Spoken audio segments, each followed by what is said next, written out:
যে একক চাষের থেকে বর্তমান সময়ে মিশ্র এবং সাথী ফসল হিসেবে চাষ করাই সবচেয়ে বেশি লাভজনক।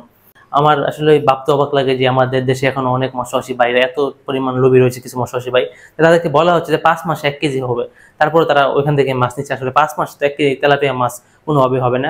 আর আপনি যদি সমাজে সফল চাষী হিসেবে প্রতিষ্ঠিত হতে চান, দালাল এবং প্রতারক শ্রেণী থেকে অবশ্যই দূরে থাকবেন। আসসালামু আলাইকুম, সকল মৎস্যচাষী ভাই বন্ধুদের জানাচ্ছি প্রাণ ঢালার শুভেচ্ছা। আশা করি আপনারা সকলেই ভালো আছেন।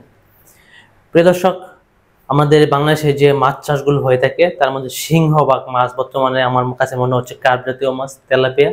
একটা সময় কিন্তু পাঙ্গাস মাছেরও একটা বাজারে বা চাষি পর্যায়ে কিন্তু একটা বিরাট অংশ জুড়ে ছিল, কিন্তু বর্তমান সময় পাঙ্গাস চাষে ওরকম লাভ হচ্ছে না, যার ফলে কিন্তু মনে হচ্ছে যে তেলাপিয়া মাছটাই সবচেয়ে বেশি চাষ হচ্ছে বাংলাদেশে। তার পাশাপাশি কার্প জাতীয় মাছ চাষ হচ্ছে, ক্যাটফিশও। কিন্তু এককভাবে যদি আপনি চিন্তা করেন সেক্ষেত্রে তেলাপিয়া মাছ সবচেয়ে বেশি চাষ হচ্ছে, এবং তেলাপিয়া মাছের সাথী ফসল বা মিশ্র ফসল হিসেবে অন্যান্য মাছও চাষ হয়ে থাকে। বর্তমান সময় আসলে পাঙ্গাস মাছ না, যে কোনো মাছই একক চাষে আসলে ওইরকম লাভবান হওয়া যাচ্ছে না, বা লাভবান হলেও খুব স্বল্প পরিমাণ টাকা আসছে, যার ফলে কিন্তু চাষিরা হতাশ হচ্ছে। কারণ মাছের খাদ্যের যে দাম দিন দিন হারে বৃদ্ধি পাচ্ছে, বা মাছ চাষে আনুষঙ্গিক জিনিসপত্রের দাম যেমন বৃদ্ধি পাচ্ছে, তার পাশাপাশি মাছের দামটা ওরকম বৃদ্ধি পাচ্ছে না। তার সর্বোপরি যে কথা বলতে হয় যে একক চাষের থেকে বর্তমান সময় মিশ্র এবং সাথী ফসল হিসেবে চাষ করাই সবচেয়ে বেশি লাভজনক। তো সেক্ষেত্রে আমরা আজকে ভিডিওতে আলোচনা করবো, আপনি একজন তেলাপিয়া মাছ চাষী, সেই তেলাপিয়া চাষে আপনি কি পরিমাণ শিং দিতে পারেন, কি পরিমাণ মাগুর দিবেন, এবং কি পরিমাণ কার্প জাতীয় মাছ দিবেন, হ্যাঁ, যেটা মানে মিশ্র চাষ হিসেবে বা সাথী ফসল হিসেবে আপনি চাষ করবেন, সেটা আপনার জন্য খুবই লাভজনক হবে। সেই বিষয় সম্পর্কে বিস্তারিত আলোচনা করবো, তাই অবশ্যই সম্পূর্ণ ভিডিওটি দেখবেন। বিশেষ করে যারা তেলাপিয়া মাছ চাষ করে বছরের পর বছর লসের সম্মুখীন হচ্ছেন বা কোনোভাবে লাভবান হচ্ছেন না, তারা ওই ভিডিওটি দেখবেন, আশা করি উপকৃত হবেন। দর্শক, আপনি যখন প্রথমে তেলাপিয়া মাছ চাষ করবেন তখনই হচ্ছে আপনাদের বেশ কিছু বিষয়ে আপনার গুরুত্বপূর্ণ ভূমিকা রাখতে হবে, বিশেষ করে পোনা সংগ্রহের ক্ষেত্রে।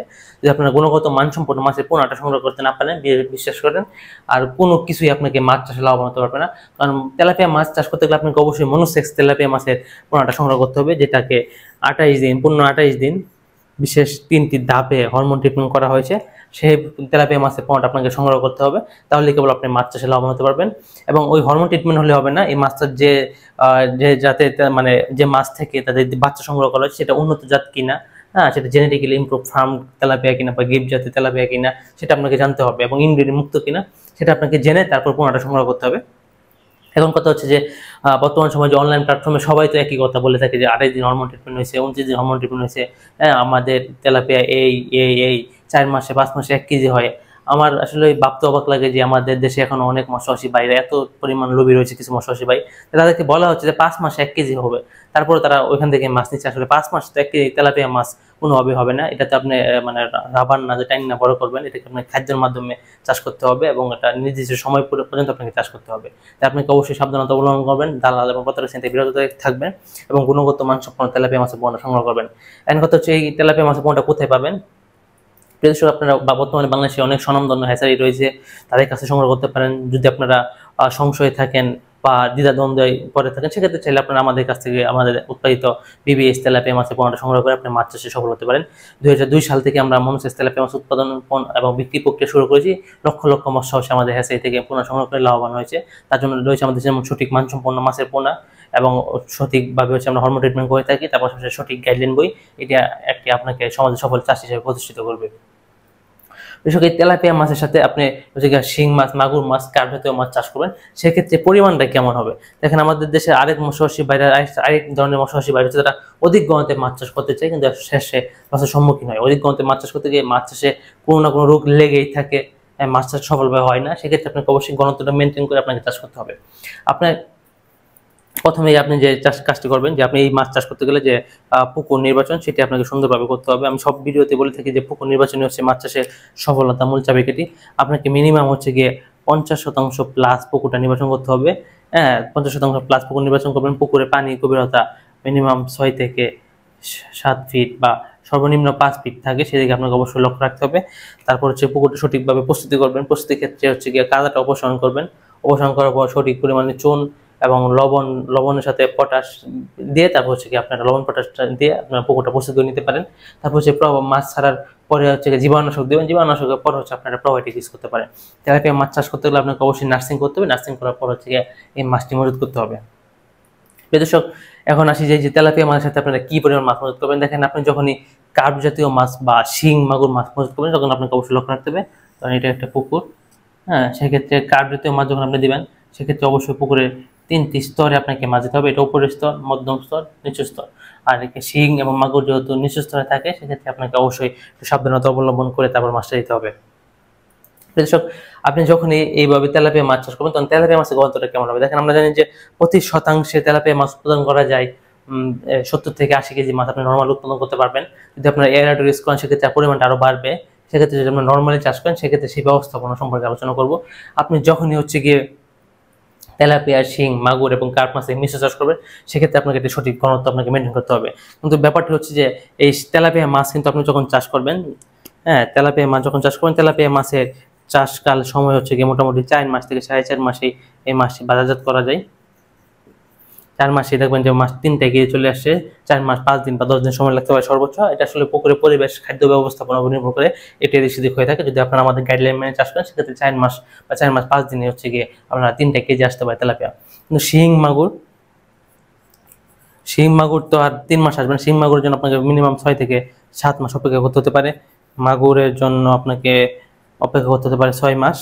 আর কার্প জাতীয় মাছ আপনাকে মোটামুটি 4-5 আপনার কার্প জাতীয় মাছটা যদি আপনি 200 গ্রাম 250 গ্রাম দেন, সেক্ষেত্রে হয়তো 5 মাস আপনাকে অপেক্ষা করতে হতে পারে। তারপরে ধরলাম 6 মাস। যেহেতু কার্প জাতীয় মাছটা একটু বড় করবেন, কার্প জাতীয় মাছের হিসাবটা হচ্ছে এই মাছটা যত বড় হবে তত দাম বাড়বে। ধরেন 2টা কার্প মাছ 2 কেজি আর একটা কার্প মাছ 2 কেজি, এই 2টা কার্প মাছ 2 কেজি থেকে একটা কার্প মাছ 2 কেজি বাজার চাহিদা বেশি থাকবে এবং দামও ভালো থাকবে। সেক্ষেত্রে এখন আপনারা ঘনত্বটা কি দিবেন দেখেন। আপনি যখন হচ্ছে কি তেলাপিয়া মাছ চাষ করবেন, হ্যাঁ, সেক্ষেত্রে হচ্ছে কি আপনারা প্রতি শতাংশে 180 পিস তেলাপিয়া মাছ দিবেন। আমি আবার বলছি, প্রতি শতাংশে 180 পিস তেলাপিয়া মাছ দিবেন। হ্যাঁ, তার পাশাপাশি হচ্ছে শিং মাছ দিবেন আপনারা প্রতি শতাংশে 120 পিস বা 150 পিস। হ্যাঁ, 120 পিস বা 150 পিস দিবেন শিং মাছ, আর তেলাপিয়া দিবেন 180 পিস। আর মাগুর মাছটা দিবেন প্রতি শতাংশে 40 থেকে 45 পিস। হ্যাঁ, সেক্ষেত্রে আপনার পুকুরে একটা ভালো উৎপাদন হবে।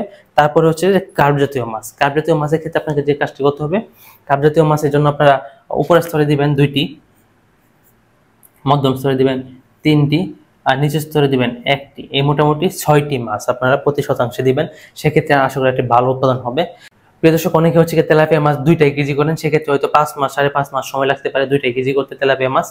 আর হচ্ছে কি আপনার যখন শিং মাছ বা মাগুর মাছ, কার্প জাতীয় মাছ, সেক্ষেত্রে আপনাকে অবশ্যই 6 থেকে 7 মাস অপেক্ষা করতে হতে পারে।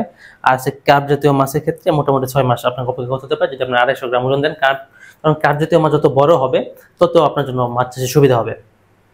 আপনারা চাইলে কিন্তু আরেকটি কাজ করতে পারেন, যেমন অনেক মৎস্যচাষী ভাইরা করে, তেলাপিয়া মাছ যখন 3টা কেজি আসে, তখন কিন্তু তেলাপিয়া মাছ কিছু ম্যাক্সিমাম মাছ চাষী ভাইরা 50% মাছ বিক্রি করে দেয় আর 50% মাছ রাখে, যাতে পরবর্তীতে এই একসাথে সকল মাছ বিক্রি করে দেয়।